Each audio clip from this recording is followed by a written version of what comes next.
네, 네, 반갑습니다. 저는 수류화계에서 관찰 선비의 일상을 번역하고 탈출한 박상수라고 합니다. 오늘 주제가 관찰에 관련돼서 옛날 편집글이죠. 관찰에 관련돼서 이제 형식에 대해서 전체적으로 한번 살펴보도록 하겠습니다. 관찰은 주로 초서로 되어 있기 때문에 전체를 이해하기에는 초서로 된 자료를 읽고 이해하기에는 단시간 내에 하기는 어려워서 전체적으로 구성이 어떻게 되어 있는가 이런 걸 일단 살펴보도록 하겠습니다. 여러분들 혹시 편지를 언제 썼던지 기억이 나십니까? 저는 아무리 가까운 시기를 역산해 봐도 아마 한 30년 전인 것 같습니다. 30년 전에 저희 안 식구랑 연애할 때, 연애 편지 주고받을 때, 그리고 그 이전에는 제가 군대에 있을 때 또 부모님께 그리고 친구들에게 주고받던 편지, 그리고 더 이전에는 아마 제가 초등학교 때 그게 국군 장병 아저씨들께 편지 썼던 게 가장 처음이었던 것 같습니다. 그게 뭐 위문 편지란 형식으로 쓰긴 했는데 그게 실제로 위문이 되었는지는 제가 잘 모르겠습니다. 왜 그렇게 억지로 쓰게 했는지 받는 사람도 별로 좋아하지 않았을 텐데, 그리고 쓰는 사람도 불편했을 텐데 왜 그렇게 쓰게 했는지 잘 이해는 지금도 잘 되지 않습니다. 근데 편지는 근데 엄밀히 따지면 지금도 저희가 매일 편지를 쓰고 있죠. 이메일이라든가 또는 문자라든가 이런 것들이 엄밀히 따지면 다 편지 속에 들어가는 겁니다. 편지가 자신의 감정을 상대에게 전달하는 것이기 때문에 메일이라든가 또 문자 이런 것들이 감정을 실어서 상대에게 전달한다면 충분히 편지라고 규정할 수가 있죠. 그게 이제 종이에 쓴지 아니면 또 전자메일로 쓰는지 이것만 구분이 될 뿐 뭐 편지의 형식이라고 할 수가 있습니다. 그러면 편지란 용어부터 일단 정리를 하고 넘어가야 되는데, 편지는 옛날에는 주로 관찰이라고 했습니다. 관찰이라고 하고 또 간독, 또 백서, 또 편저, 척소 이런 다양한 이름들로 불리었는데, 연구자들에 따르면은 어떤 사람들은 이걸 한 40개 이상으로 구분하여서 설명하는 사람도 있긴 한데, 이런 것들이 다 편지의 한 형식들입니다. 편지의 형식인데, 이러한 것들이 이제 어떠한 종류로 어떠한 요소로 쓰여져 있는가라는 거에 대해서 구분이 되는데, 크게 본다면은 나무에 쓰여져 있는 걸 주로 간독이라고 하죠. 그 간자는 대쪽 간자를 쓰는데, 대나무 쪽에 그리고 나무판에다가 작은 나무판에다가 썼다고 해서 간독 또는 관찰이라고 부릅니다. 또 천에 쓴 것도 있죠. 또 천에 쓴 거는 백서라고 하죠. 가까운 시기에는 조선시대 때, 조선 후기에 황사형 백서라고 할 때 그 백서가 편지의 형식입니다. 그리고 척소라고 할 때 소자가 힐소자인데 흰 비단에다가 썼다, 흰 천에다가 썼다라고 해서 척소라고 불리기도 합니다. 그리고 또 종이에 쓰는 경우도 있죠.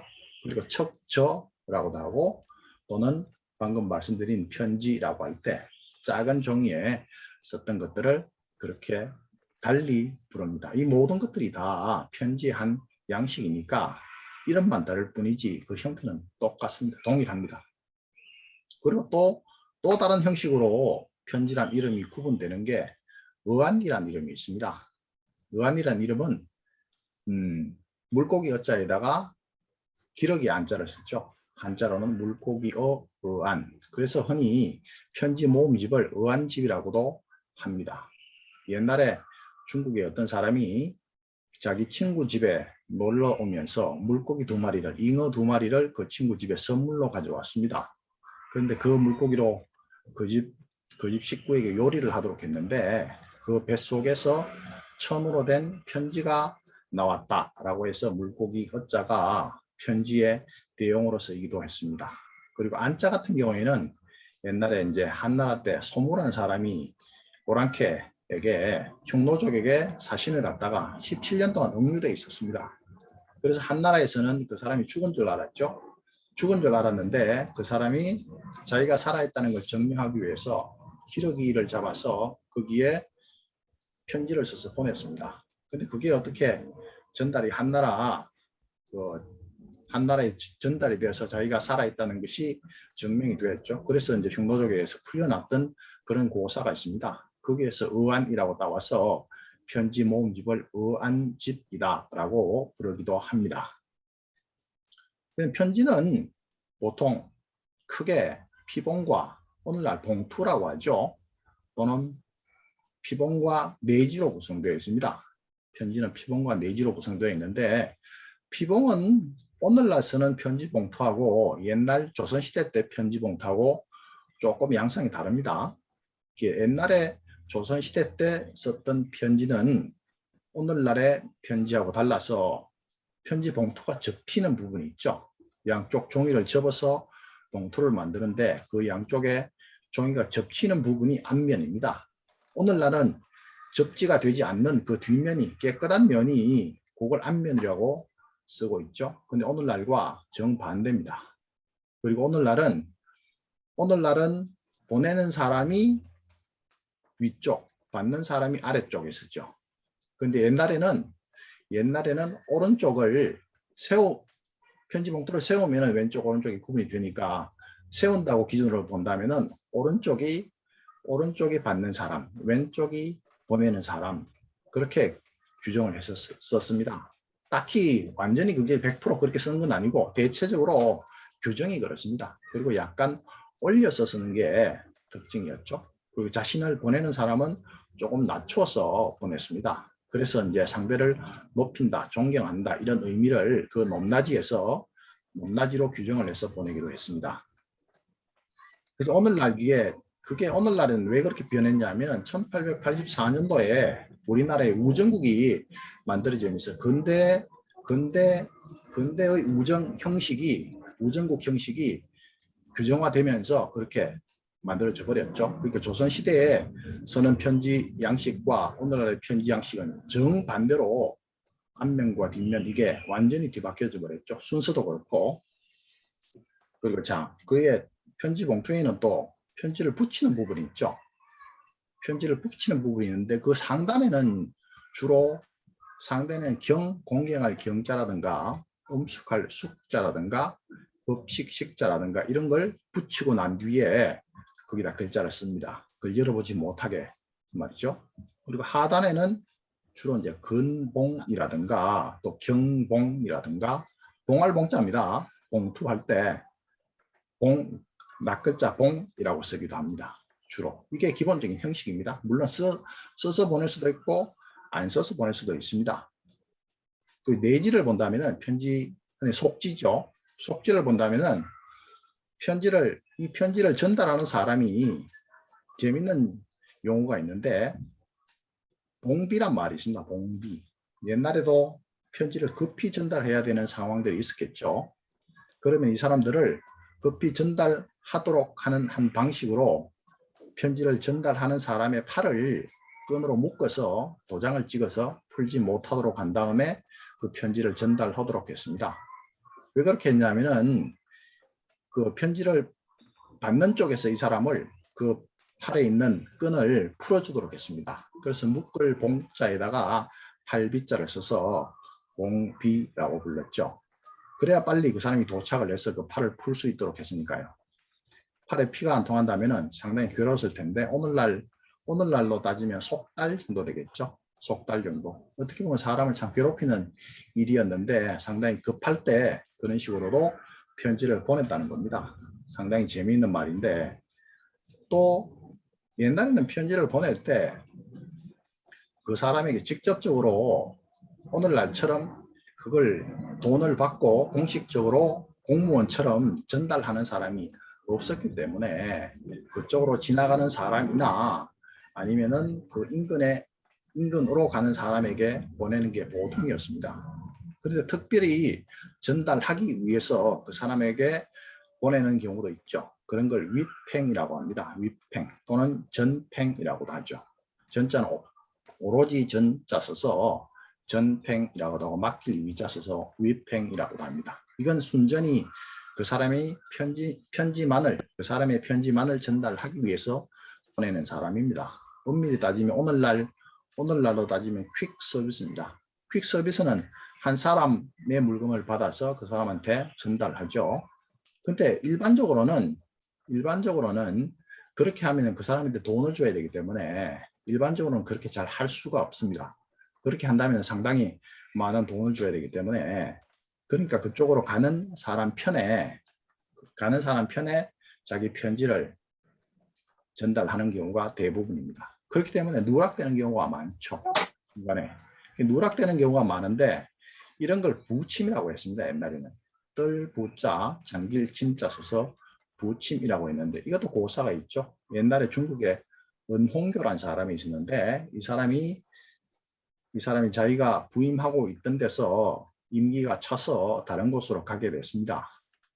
가게 됐는데, 다른 사람들이 그 지역에 있던 사람들이 임지에 있던 사람들이 그 사람이 다른 곳으로 가는 쪽에 있는 다른 친척이나 친구들에게 여러 편지를 써 보냈습니다. 그러자 이 사람이 받아서 곧바로 전달하지 않고 강에 편지를 던져버립니다. 던지고는 뜰 것은 뜨고 가라앉을 것은 가라앉아라 라고 하면서 물에다 던져버리죠. 그러면 당연히 편지가 전달이 안 되겠죠. 그래서 부침이라고 써서 편지가 누락되는 고사로 부침이란 말을 널리 쓰고 있습니다. 지금도 많이 쓰고 있는 말들입니다. 이런 말들은. 그리고 이게 편지에는 주로 신분의 격차, 나이가 얼마나 많으냐, 또는 그 사람의 신분이 얼마나 차이가 나느냐에 따라서 쓰는 용어들이 다 다릅니다. 그 상중에 만약에 그 사람이 쓸 수가 있죠.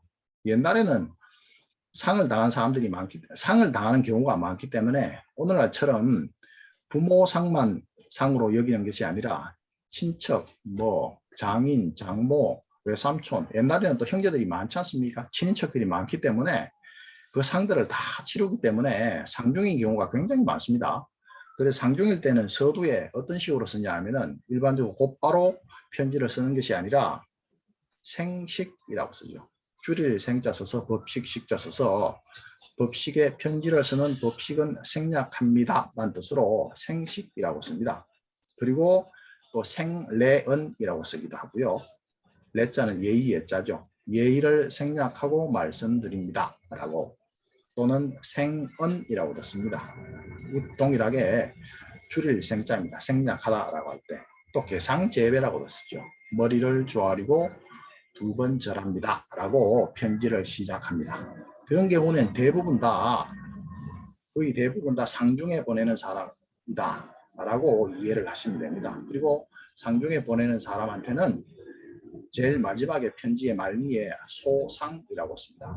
장상이라고 쓰고, 일반적인 편지에는 장상이라고 쓰지만은 상중에 보내는 사람한테는 소상이라고 씁니다. 그 형식만 보더라도 이 전체적인 내용을 모르고 이 형식만 본다 하더라도 그 사람이 어떤 경우에 어떤 사람에게 보냈겠구나 가늠을 할 수가 있죠. 편지의 형식만 보더라도. 그리고 또 편지를 구성하고 있는 편지지가 있죠. 흔히 옛날에는 이걸 시전이라고 했는데 옛날에는 이거 시전지를 찍는 판이 있었습니다. 지체 높은 사람들은 주로 이걸 자기만의 독특한 문양을 넣어서 찍어서 사용하기도 했죠. 이런 것들은 중국에서 사실은 넘어왔는데, 중국에 이걸 옛날에 조선 후기 때 되면은 색종이도 많이 씁니다. 색종이, 색깔을 넣은 종이에다가 많이 쓰기도 했죠. 오늘날은 이걸 꽃편지지라고 부르기도 하는데, 이런 종이들을 많이 썼습니다. 이게 옛날에 중국의 당나라 때 설도란 여자가 있었습니다. 그게 오늘날에 설도지라고도 사전에 나옵니다. 설도가 만든 종이다라고 해서 이걸 대표적으로 그 설도지라고도 했는데, 이걸 이 사람이 이제 옛날에 당나라 때 백거이라든가 투목, 원진 이런 사람들하고 상당히 교류가 있어서 편지를 주고받을 때 자기가 만든 종이를 종이에다가 실을 써서 그 사람들에게 전달했습니다. 전달함으로 인해서 그 사람들이 널리 그 종이를 썼죠. 그게 유행이 돼가지고 당시 사람들도 이걸 많이 썼습니다. 그게 나중에 우리나라에 넘어오는 바람에 우리나라에서도 그런 꽃 편지지 형식의 시전지를 찍어서 사용하기도 했습니다. 그래서 조선 후기 때 서유구라든가 이인상 이런 사람들이 기록을 보면은 이런 걸 꽃 편지지를 만드는 방법에 관련돼서 자기의 문집이라든가 이런 데 기록을 해놨던 흔적들이 있습니다. 여러분 혹시 시전지 인터넷에 시전지 이렇게 치면은 그 형식을 볼 수가 있습니다. 그 형식에는 시전지엔 또 국화, 뭐 대나무, 다양하게 매화, 난초 이런 것들을 집어넣어서 찍기도 하죠. 찍기도 합니다. 만약에 이런 시전지가 없이 그냥 종이에다가 쓴다면은 만약에 틀이 이렇게 줄을 옛날에는 위에서 아래로 한문을 쓰기 때문에 자칫 글자를 놓치거나 라인이 삐뚤어질 수가 있죠. 이런 걸 또 방지하기 위해서 옛날에는 영격이란 종이가 있었습니다. 영격. 그림자 영자에다가 격식 격자 써서 영격이란 게 있었는데 이런 걸 종이 밑에다가 받쳐서 오늘날 책받침하고 비슷하죠. 이런 걸 밑에 받치면은 줄 라인을 쳐놓은 받침 같은 겁니다. 그런 걸 쳐놓으면은 삐뚤어지지 않겠죠. 그 라인에 맞춰서 글씨를 쓰면 되니까 그런 걸 많이 썼습니다. 옛날 사람들은. 요즘 사람들은 옛날 사람들은 어떻게 요즘 사람들이 생각하기에 옛날 사람들 라인에 맞게 그 줄에 삐뚤어지지 않게 어떻게 썼는가 이렇게 의심을 가질 수도 있지만 옛날 사람들도 다 나름대로 그러한 방식을 취했습니다. 그래서 이제 다산의 관찰 중에 황상이라는 제자가 있었습니다. 다산의 제자 중에 황상이라는 제자한테 편지 쓴 내용을 잠깐 읽어보겠습니다. 편지와 시는 보았다. 시는 창경에서 읽을만하니 아주 기쁘구나. 이소경은 쑥독하면 점점 맛이 있을 것이다. 도연명은 책을 읽을 때 너무 깊이 파고들지 않았다. 라고 하였는데 이 또한 한 가지 방법이다. 영격은 결국 책에 꽂아서 가져갔구나. 너의 건망증은 참으로 고치기 어렵구나. 이번에 붙여 보내라. 이만 줄인다. 이게 간단한 편지지만 다산이 제자인 황상과 같이 이제 작업을 하다가 황상이 그 작업지 속에 들어있는 영격이란 종이를 그냥 가지고 가버린 겁니다. 그래서 이제 다산이 나중에 올 때 이게 가지고 오느라 이렇게 나무라는 편지 중에 하나인데 그 옛날 사람들도 나름대로 반듯하게 쓰기 위해서 여러 가지 방법들을 고안을 했습니다.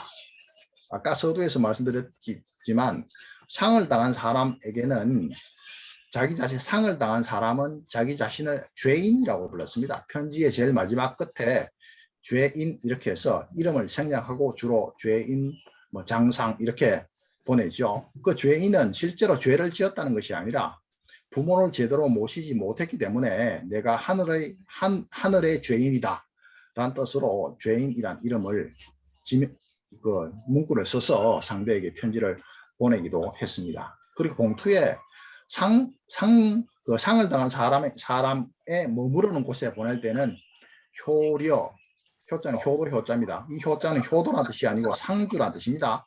또 집여자 써서 효려라고 보내기도 하고 또 여차라고 보내기도 했습니다. 이 차자 역시 임시로 만든 여막 같은 걸 차라고 합니다. 버금차자 써서 또 여소라기도 하고 또 복을 입은 사람한테는 복좌하 또 복안, 복좌전이란 등의 다양한 이름들로 그렇게 상대에게 편지를 보냈습니다.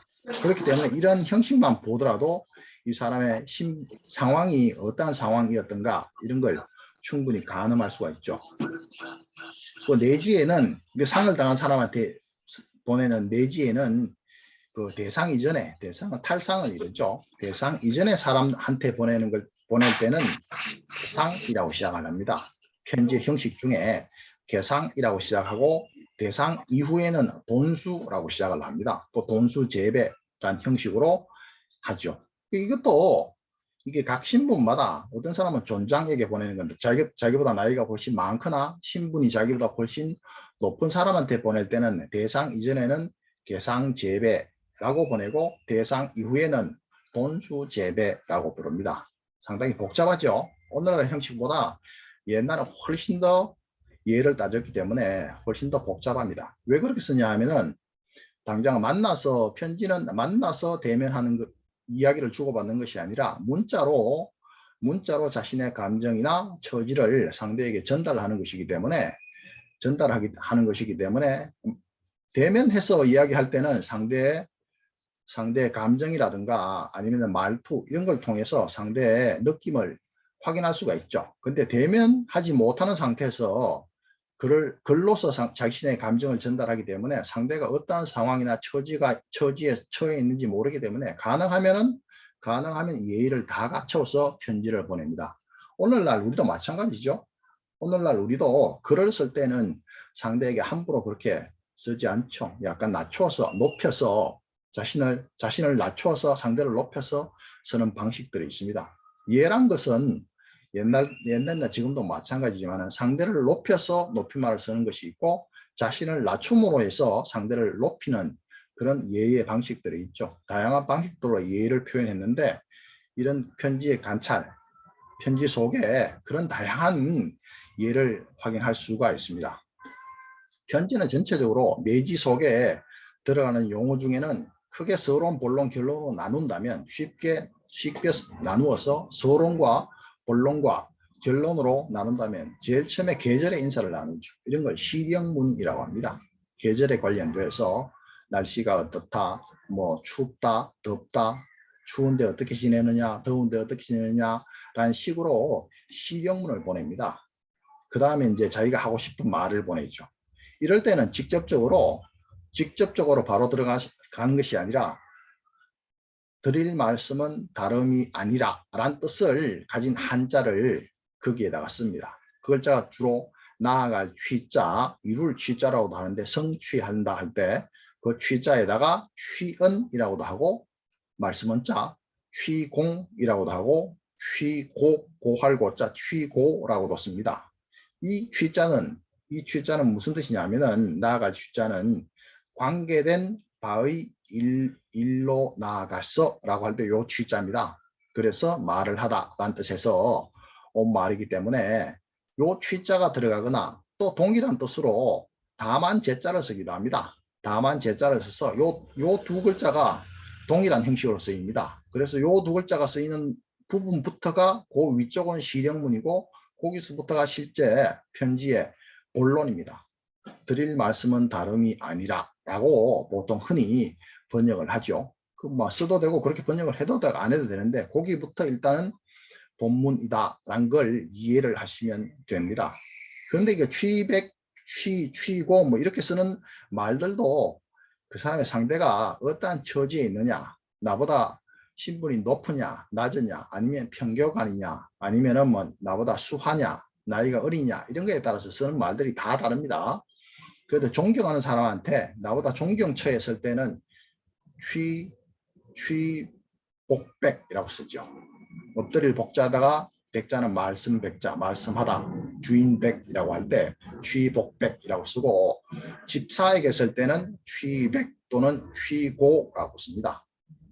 그리고 평교관에 쓸 때는 한 글자만 쓰기도 하고 또 취송이라고 쓰기도 하고 또 나보다 나이가 어린 사람한테 쓸 때는 다만제라고 쓰고 또 제유라고 씁니다. 유자는 생각할 유자죠. 이런 것들 이처럼 아주 복잡합니다. 글자를 쓰는 것들이 어떤 글자를 놓느냐에 따라서 그 사람과의 나와의 관계가 결정이 되기 때문에 상당히 유심해서 편지를 썼습니다.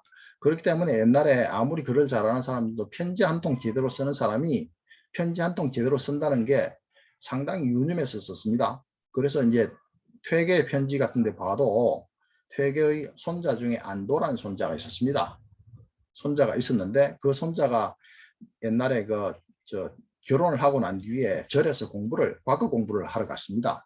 그러면서 자기 할아버지인 퇴계에게 편지를 보내는데 그 할아버지가 퇴계가 이럴 때는 어른한테 보낼 때는 이 글자를 쓰는 것이 아니라 이 글자를 쓴다라고 교정을 봐서 보냈던 편지들도 있습니다. 그처럼 신분이 아주 엄격했던 조선시대 때는 한 글자 한 글자 쓰는 것들도 상당히 조심해서 썼습니다. 물론 둘과의 관계가 친분하다든가 아주 친밀한 관계였다면 이렇게까지 쓰지는 않지만은 낯선 사람에게 편지를 쓰거나 처음 쓰거나 할 때는 상당히 조심해서 편지를 썼다는 것을 알 수가 있습니다. 그리고 마지막에는 결론으로 인사말을 주로 쓰죠. 그러니까 날짜와 수결을 쓰죠. 수기는 사인입니다. 오늘날. 사인인데 조선시대 사람들은 거의 대부분 사인으로 수기를 했습니다. 수기를 사인으로 했죠. 근데 오늘날은 거의 대부분 다 조선시대 형식으로 공문서라든가 이런 것들도 다 수결로 해결을 하지만은 그 이전에는 도장으로 다 찍었죠. 오늘날도 뭐 인감 도장 이런 것들이 있긴 하죠. 근데 이런 것들은 일제시대 넘어와서 만들어진 우리나라의 덧입혀진 문화 중에 하나입니다. 근데 일본은 아직도 그걸 벗어나지 못하고 있다고 하죠. 근데 수결과 관련된 재밌는 내용 중에 하나가 이항복이라는 사람이 있었죠. 우리나라 조선시대 때 유명한 사람인데, 이항복은 항상 수결을 할 때 한일자 하나만 쓴 겁니다. 한일자 하나만 썼는데, 주로 대부분 조선시대 사람들은 일심수기를 했습니다. 한일자, 마음심자, 한결같은 마음으로 충성을 다한다, 이런 의미로 일심수기를 주로 했죠. 근데 이런 것들은 일본이나 중국에서도 사실은 찾아볼 수 없는 수결입니다. 일심수기를 우리나라만 썼던 겁니다. 그런데 이항복이란 사람은 한일자 한 글자만 쓴 겁니다. 그러니까 위조를 하기 좋았겠죠. 남들이. 위조를 하기 좋아서 남들이 계속 다른 그 동료들이 이 수결을 바꾸라고 해도 바꾸질 않았습니다. 이항복은. 그런데 어느 날 위조가 의심이 되는 이항복의 수결이 사인이 발견이 된 겁니다. 근데 남들은 그 수결을 구별할 수가 없었습니다. 그런데 이항복은 자기는 자기 수결이 표시가 난다 그러면서 한일자의 첫 획과 마지막 획에 보면은 바늘 구멍이 뚫려 있었습니다. 근데 이 사람은 편지를 쓸 때, 수결을 할 때 어떤 식으로 했냐면은 붓 속에 바늘을 심어 두었습니다. 그래 시작할 때 붓을 눌러서 찍어서 구멍을 내고, 종이에다 구멍을 내고, 또 쓴 다음에 마지막에도 눌러서 편지 그 종이에다 구멍을 냈습니다. 그래서 누구도 알아보지 못할 것 같지만 양쪽 한일자 양쪽에 구멍이 뚫려 있었기 때문에 자기의 수결을 구별할 수가 있었다는 거죠. 수결도 참 재미있는 내용들이 많습니다. 또 편지의 내면에 보면은, 내지에 보면은 편지 쓰는 양식 중에 오늘날은 똑같은 라인에다가 똑같은 줄에다가 편지를 쭉 쓰지만 옛날에는 높낮이를 달리 했습니다. 높낮이를 달리 하기도 하고 또는 행을 바꾸기도 합니다. 행을 바꾸기도 하는데 이런 거 다 의미가 있습니다. 옛날에는 이런 걸 평궐이라고 했습니다. 평평할 평자에다가 빠질 골자라고 해서 평궐이라고 하는데, 행을 바꾸는 것을 평이라고 하고 공간을 띄우는 것을 궐이라고 했습니다. 그 중에 이제 행을 바꾸는 건 어떤 게 있냐면은 이런 걸 개행이라고 하죠. 행을 바꾼다라고 해서 고칠 개자에다가 줄 행자 써서 개행이라고 하고, 또 이런 것들은 주로 상대를 높이기 위한 한 형식입니다. 높이기 위한 형식인데, 개행을 하거나 또는 개행을 하면서 또 대두를 하죠. 대두란 말은 글자를 다른 평범한 라인보다 한 칸 위에 올립니다. 한 칸 위에 올려서 그 사람을 높이는 형식 중에 하나입니다. 그리고 자신을 쓸 때는 상대를 그 개행보다 조금 낮추어서 얘를 낮출 경우에는 간자라고 해서 글자를 띄웁니다. 상대 그 위에 있는 글자와 지금 쓰려고 하는 글자를 간격을 띄워서 씁니다. 그걸 간자, 사이 간자 써서 사이간 글자자, 글자의 사이를 둔다라고 해서 간자라고 하고, 또는 격자라고도 합니다. 간격을 둔다라고 해서 격자라고도 하죠. 그런데 더 높일 경우가 있죠. 임금이라든가 이럴 때는 일반적인 높임보다는 훨씬 더 높이겠죠. 이런 걸 극행이라고 합니다.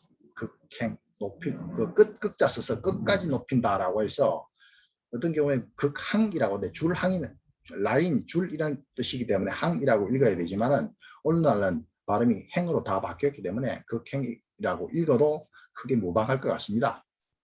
이처럼 글자의 그 편지를 구성하고 있는 형식만 보더라도 대체로 이건 이렇게 했구나 가늠이 되죠. 그러니까 아까 말씀드린 것처럼, 처음에 말씀드린 것처럼 편지는 주로 초수로 쓰기 때문에 처음 보는 분들은 그게 무슨 내용인지 전혀 이해를 할 수가 없습니다. 그러나 이러한 형식, 그 편지를 구성하고 있는 이는 형식만 이해를 하신다면 충분히 이 사람과의 관계를 이해할 수 있으니까 이 형식만이라도 익혀두신다면 관찰을 이해하는 데 훨씬 도움이 됩니다. 이런 내용들을 정리한 책 중에 건국대 김일건 교수라고 있었습니다. 지금은 돌아가셨는데 언간의 연구란 책이 있었는데 여기에 어떤 내용들이 있냐면은 제가 한번 읽어보겠습니다. 관찰은 독자가 특정되어 있어서 반드시 수신자가 있다. 한 사람 혹은 여러 사람 혹은 단체 상호 간에 주고받는 것이니 하여튼 독자는 특정되어 있다. 그러나 개인 간에 오가는 것이 가장 관찰다운 특징을 갖춘 것이다. 관찰은 일반적으로 자신의 감정을 전달하는 글쓰기죠. 자신의 감정을 전달하는 글쓰기 가운데 또 다른 것은 일기라고 있죠. 근데 일기와 편지는 다른 것은 일기는 남에게 보여주기 위해서 쓰지 않죠. 그러니까 편지는 꼭 남에게, 상대에게, 한 사람이나 여러 사람에게 전달하기 위해서 편지를 쓰기 때문에 상대와 나와의 관계를 아주 중요시합니다. 또 다른 정리한 게 이미 독자가 특정된 이상 그에 대한 위치 관계에 의해서 적절한 예법의 고려가 필요하니 단지 뜻만 통하면 되는 것이 아니다 라고 했죠. 아까 제가 말씀드린 것 중에 하나죠. 이건 대면에서 이야기를 나눈 것이 아니고 상대와 나와의 처지를 서로 이해해야 되는 거니까 어떻게 이제 어떠한 관계로 정리를 해야 되는가 이게 이제 확실히 드러나는 겁니다. 이러한 말 중에. 그리고 이제 중요하게 생각하는 중에 꼭 이건 알아뒀으면 하는 건데 생각요자 있죠. 마음심에다가 새 추자 쓰는 생각요자 같은 경우에는 서두에 쓰는 경우도 있고 편지에 서두에 쓸 때도 있고 말미에 쓸 경우가 있습니다. 똑같은 글자입니다. 글자는 똑같습니다. 근데 서두에 쓸 때는 주로 생각한데 이런 뜻으로 해석이 되고 말미에 쓸 때는 바랍니다 라고 해석이 됩니다. 어떤 경우에 있냐면 복유 춘화의 영정리만상이라 따뜻한 봄날씨에 영감께서 정사 보시는 안부가 좋으시리라 생각합니다 라고 할 때 그 유자가 첫 번째 서두에 쓰이는 유자입니다. 그리고 만약에 이 글자가 유자가 말미에 쓰인다면 복유 영감 이렇게 쓰이면은 영감께 바랍니다 라는 뜻으로 되죠. 엎드려 영감께인데 영감께서 살펴주시기 바랍니다 라고 해석이 됩니다. 그러니까 명확하게 이 두 글자는 달리 쓰입니다. 달리. 글자는 똑같은 글자지만 달리 쓰인다는 꼭 이거 명심하셔야 됩니다. 편지를 제일 처음에 공부하시는 분들한테는 이건 굉장히 유용한 자료입니다. 방금 말씀드린 것들은 그렇게 정리를 하셔야 되기 때문에 자칫 잘못하면은 이게 오해의 소지가 있기 때문에 그 글자에 대해서 정확하게 이해를 하셔야 됩니다. 이게 안부편지, 상대에 보내는 안부편지가 있죠. 이것도 존장간, 편경간, 또 수화간 이렇게 나눕니다. 제일 처음에 시작할 때 복미심, 복유 또는 복문, 불심 이렇게 존장간에 보낸다면 편교간에는 근순, 앙유, 앙문, 또 적순 이렇게 보내고 그리고 수화간에는 정문, 갱문, 미지, 미암 이렇게 달리 쓰입니다. 이게 만약에 답장인 경우에는 복성심 이렇게 시작되죠. 엎드려 당신께서 편지를 성자는 받을 성자입니다. 편지를 받고 알았습니다 라고 그렇게 쓰죠. 그 편교간에는 복자가 빠져버리고 성심 편지를 받고 알았습니다. 또 수화간에는 인심이라고 이날 인자 사람 인자에다가 이에 내자 있는 거 있죠. 요거 이날 인자인데 인하여 알았습니다. 또 이날 인자를 써서 인심이라고 해서 또 인하여 알았습니다. 또 취심이라고 써서 그 편지를 통해서 알았습니다 라는 뜻으로 이게 답장과 안부 편지는 명확하게 구별이 됩니다. 또 다른 편지의 형식 중에 하나가 오늘날도 마찬가지죠. PS 써서 추신이라고 편지를 쓰죠. 근데 옛날도 추신이 있었습니다. 이런 걸 추신을 태지라고도 하죠. 아이벨 태자에다가 종이지자 써서 태지 또는 끼워서 보낸다라고 해서 협지라고 불렀습니다.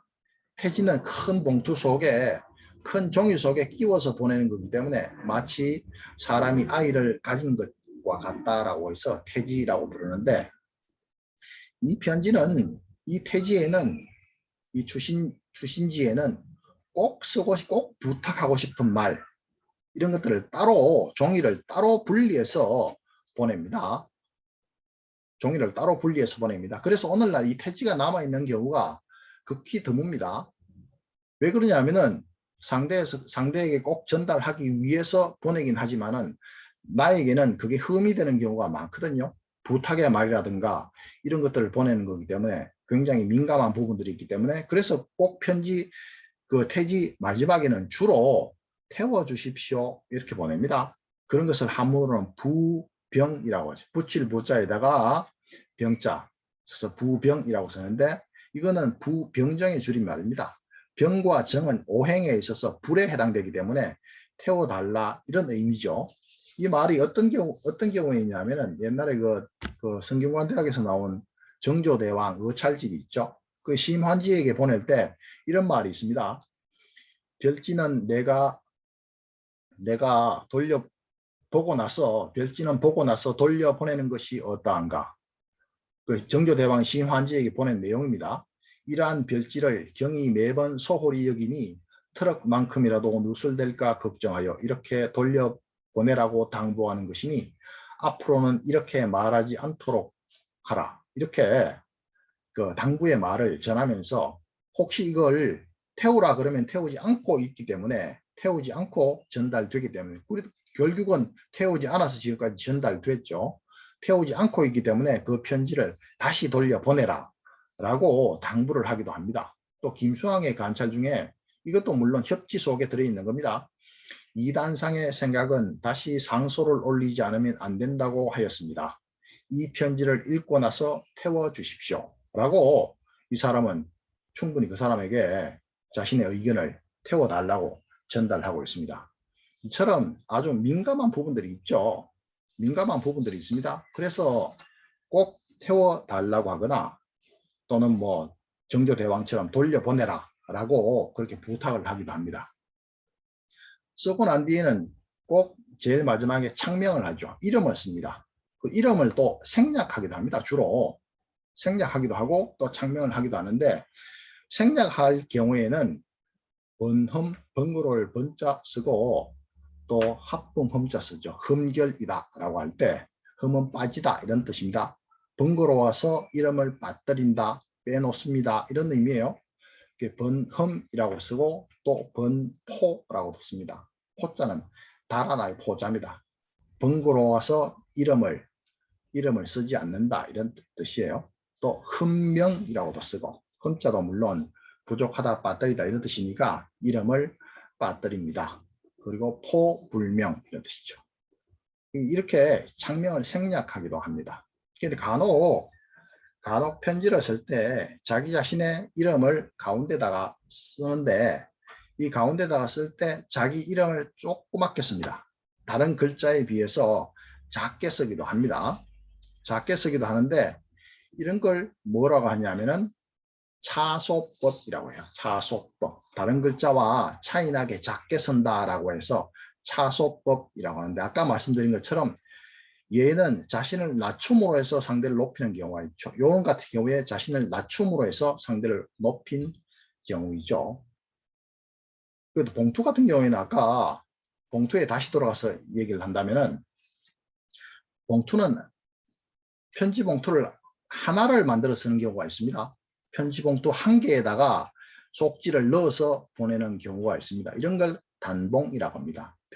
헛단자 편지 봉투가 한 개다라는 의미로 단봉이라고 쓰기도 하고 또 이게 봉투가 두 개일 경우가 있습니다.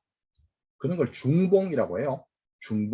중복되었다라고 해서 오늘날은 그런 형식으로 잘 보기 어렵죠. 그런 형식의 봉투는 잘 보기 어려운데 어떤 경우가 있냐면은 보통 그 예식장 갈 때 돈 넣을 때 돈이 비치지 않게 하려고 색지 같은 걸 넣어서 이렇게 돈을 넣는 경우가 있죠. 그런 중봉 형식입니다. 속이 비치지 않도록 하기 위해서 하는 겁니다. 근데 한원차록이라는 책을 살펴보면은 그 속에 존경하는 사람한테 보내거나 아니면 멀리 보낼 때 중봉을 한다. 그런 경우도 있습니다. 또 편지 봉투의 한 양식 중에 이건 봉투라고는 하기는 좀 곤란하긴 하지만은 자봉이라고 있습니다. 자봉. 스스로 자자에다가 봉할 봉자. 봉투를 따로 만들지 않고 속지를 접어서 그걸 봉투 대용으로 쓰는 겁니다. 편지 봉투를 말아버리면은 그 안 뒤쪽은 글씨가 안 써져 있죠. 그렇게 말아서 봉함으로 해가지고 그 편지 자체가 봉투가 되는 경우가 있습니다. 그래서 자봉이라고도 합니다. 오늘 이제 편지 봉투에 관련돼서 그리고 내지에 관련돼서 구체적으로 살펴봤는데 사실은 이런 것들이 금방 그렇게 익혀지거나 눈에 익지는 않습니다.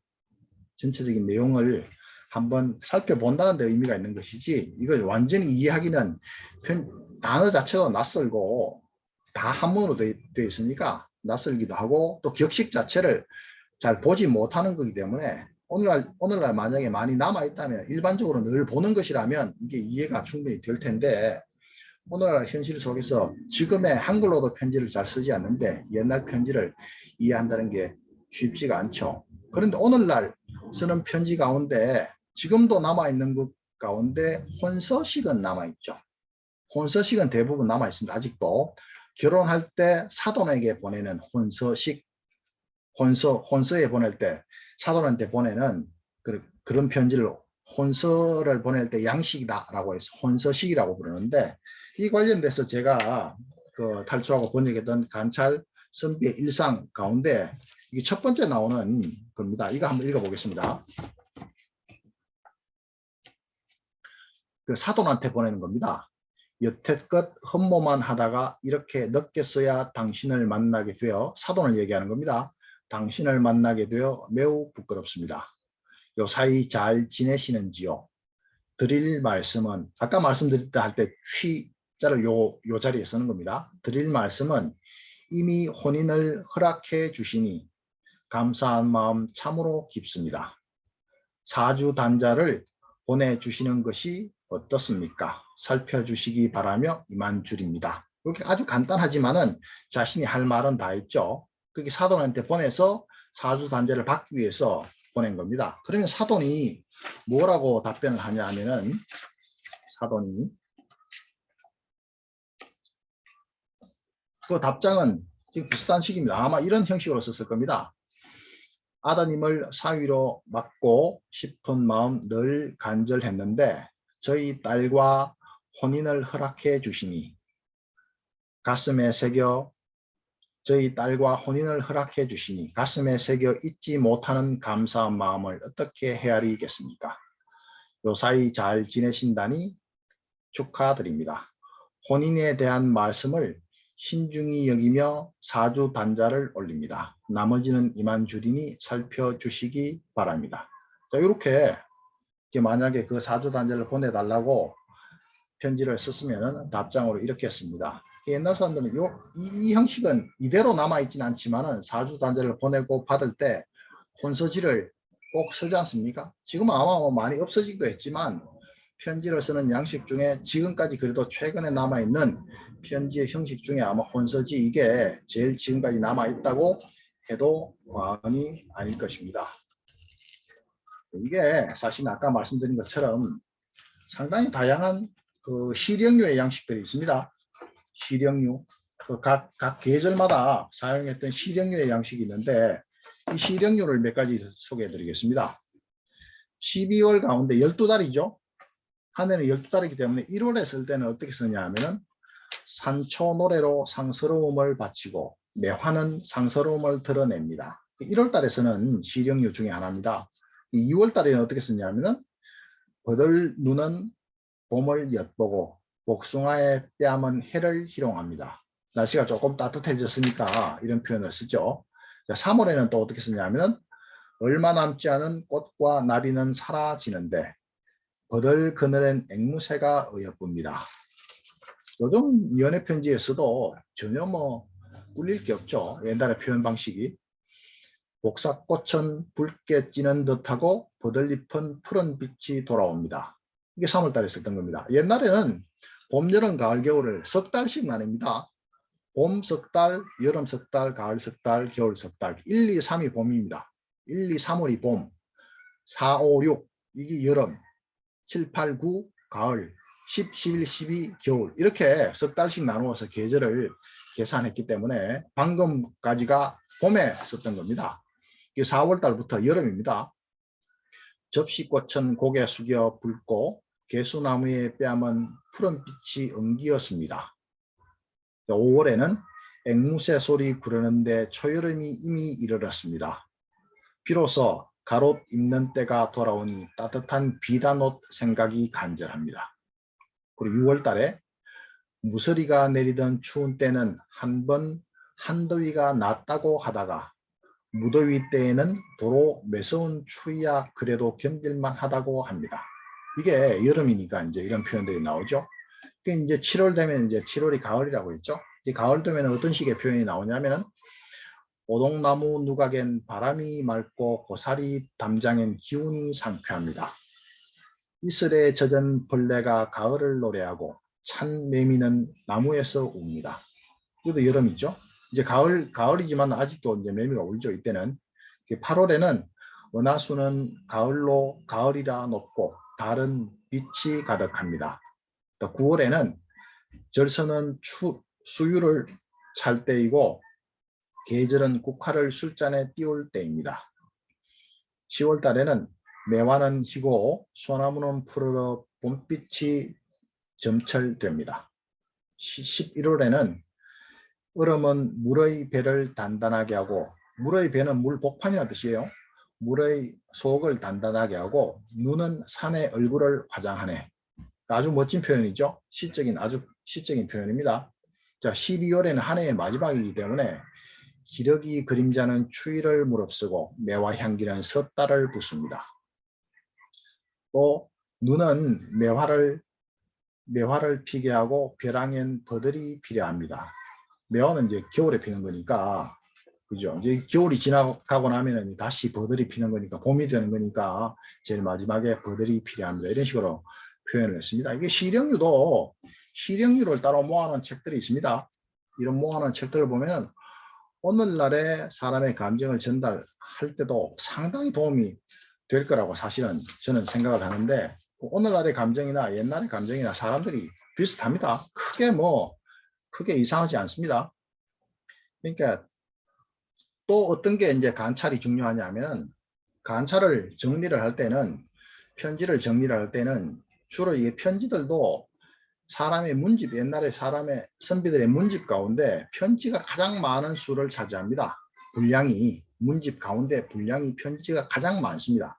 편지는 거의 매일 사람이 주고받기 때문에 옛날 사람들은 편지를 제일 많이 주고받기 때문에 편지 속에는 온갖 일들을 다 기록해 뒀습니다. 그 편지가 후대에 그대로 남아있을 거라고 당시 사람들은 잘 이해를 못했겠죠. 근데 아까 이게 말씀드린 소개했던 내용 중에 다산의 관찰 중에 제자인 황상에게 보낸 두 번째 편지가 있습니다. 그 편지 보면은 어떤 내용이냐면은, 황상이 장가를 갔습니다. 장가를 갔는데, 장가를 가고 난 뒤에 자기 그 황상의 아내와 너무 사이가 좋아서 잠시도 떨어지지 않고 함께 지내고 있습니다. 그래서 다산이 그걸 보고 그 소식을 듣고 황상에게 이렇게 편지를 썼습니다. 너의 말하는 모습과 행동을 보니 점점 게을러서 주방에서 휘휘닥거리는데 푹 빠져 있으니 문학 공부는 곧 상관없는 일이 되었더구나. 이렇게 하면 끝내 가장 하찮은 인간이 되고야 말 것이다. 허황되고 실질이 없으니 참으로 답답하다. 내가 너를 몹시 아꼈기 때문에 마음속으로 슬퍼하고 탄식한 지 오래되었다. 참으로 마음을 세우고 뜻을 고쳐 내외가 다른 방에서 생활하며 글 공부에만 힘을 쏟지 못한다면 문장으로 이름을 날릴 수 없을 뿐만 아니라 병약해져 오래 살 수도 없을 것이다. 전곡을 찔렀죠. 다산이 황상에게 아내랑 그렇게 희락거리고 함께 늘 같이 놀면은 공부도 못하고 또 건강에도 좋지 못하니까 각방스라고 하는 겁니다. 이게 아주 재밌는 내용이죠. 다산집에는 결코 이러한 문집 속에 다산집뿐만이 아니라 일상적인 선비의 문집 속에는 결코 실릴 수 없는 그런 내용들입니다. 그러니까 이게 일반적인 편지 속에는 살펴볼 수 없는 것들인데도 문집에 실리지 않는 것이지만 시중에 따로 이렇게 초서로 되어 있는 관찰들을 보면 이러한 내용들이 간혹 있습니다. 아주 재미있죠. 여기 또 마지막으로 하나 소개드릴 것은 이건 같은 출판사에서 나온 건데 왕양명의 편지를 제가 이제 번역해서 출판사에서 나온 책인데 왕양명이 그 자신의 이제 처남이자 첫 번째 제자인 서왈인이라는 사람에게 보냈던 겁니다. 서왈인이 하루는 자기가 이제 과거를 시험을 보러 가는데 왕양명이 어떻게 하면 과거 시험을 잘 볼 것인가 라고 해서 오늘날 어찌 보면은 대입 시험 보러 가는 아이들한테 전달해도 전혀 이상할 게 없는, 시대적으로 봐도 이게 한 500년 정도 차이가 나는 500년의 사이를 두고 쓴 건데도 오늘날 시험을 앞둔 사람이 읽어봐도 전혀 이상할 게 없는 내용입니다. 한번 읽어보시겠습니까? 한번 들어보시겠습니까? 군자는 공군과 영달에 관해서는 한결같이 하늘의 명을 따른다. 그렇지만 이미 과거 시험을 보겠다고 결정했다면 합격하는 것이 또한 사람으로 마땅히 해야 할 일이다. 만약 반드시 합격을 할 것이라고 기대하여 자신을 괴롭히고 모욕을 준다면 이는 크게 미혹된 짓이다.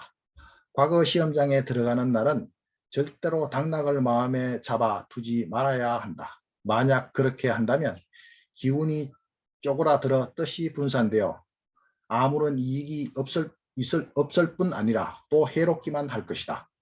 시험장에서 글을 쓰는 것은 우선 반드시 크게 자신의 생각과 견해를 펼쳐야 한다. 그런 뒤 글을 지으려는 대의가 분명해져 대담하게 붓을 들고 글을 쓰면 비록 출처가 분명치 않다 하더라도 문장의 기세 또한 조리가 분명해질 것이다. 오늘날 사람들이 과거 시험장에 들어가 기운이 위축되어 제대로 뜻을 펴지 못하는 자들이 당락의 결정으로 병통을 만드는 것이다. 대개 마음이란 두 곳으로 운용할 수가 없다. 그런데 지금 한편으로는 합격의 마음을 운용하고 또 다른 한편으로는 불합격의 마음을 운용하여 다른 마음은 글을 짓는 데 운용하니 이는 세 곳으로 마음을 운용하는 것이니 일삼는 바가 어떻게 이룰 수 있단 말인가. 다만 이는 바로 일을 하면서 신중하지 않는 것이고 해야 할 일에 마음을 다하지 못하는 것이니 비록 요행이 성취한다 하더라도 군자가 귀하게 여길 바는 아니다. 장차 시험장에 나아가기 10일 전에는 모쪼록 조리 있는 것을 익혀야 한다. 대개 평상시에 일찍 일어나는 것이 익숙치 않다가 갑자기 일을 당하게 되면 그날은 반드시 정신이 아득해질 것이니 장문에 어찌 훌륭한 구상을 할 수 있단 말인가. 반드시 매일 닭이 우는 시간이면 곧장 일어나 세수하고 머리를 빗고 옷차림을 단정히 하며 가지런히 앉아 정신을 가다듬어 흐트러지거나 나태한 생각이 들지 않도록 해야 한다. 이렇게 매일 익혀 시험 치는 날이 되어도 자신이 힘들고 괴롭다는 느낌이 들지 않아야 한다. 지금 조리하는 사람들은 대부분은 기름진 음식을 많이 먹으며 심한 농짓거리를 즐기면서 하루 종일 누워서 지내고 있는 경우가 있다. 이렇게 하는 것은 기운을 안정시키지 못하고 정신을 흐리게 하며 교만을 부려 병을 부르는 짓이니 어찌 정신을 보살펴 기른다고 할 수 있겠는가.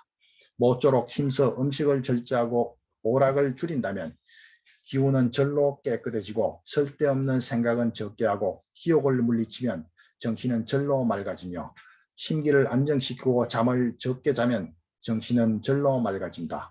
군자들 가운데 이렇게 하지 않고 학문에 정신을 쏟는 사람이 없으니 이는 다만 과거 시험이라는 하나의 일에만 국한하여 말하는 것이 아니라 매일 너무 피곤하여 쉬고 싶은 생각이 들 때면 조금 누웠다가 곧바로 일어나야지 정신이 흐려 잠이 들도록 해서는 안 된다. 이미 늦은 시간이라면 바로 잠을 자고 오랫동안 앉아 있어서는 안 된다. 시험장에 들어가기 이틀 전에는 책을 펼쳐보아 마음이 어지럽게 해서는 안 된다. 매일 다만 한 편의 글을 보고서 스스로 즐겨야 한다. 만약 마음이 수고롭고 기운이 소모된다면 책을 보지 않는 것만 못하니 힘써 정신을 즐겁게 하고 흥치를 즐겁게 하여야 한다. 갑자기 마음속 가득 솟구치는 생각이 들어 만약 소득이 있으면 곧바로 뜻이 가벼워지고 마음을 만족스럽게 하지 말며 더더욱 깊이 간직하고 준비해서 마치 양자강과 황의 물이 불어서 한순간에 터져 단번에 천리를 쏟아내듯 해야 한다.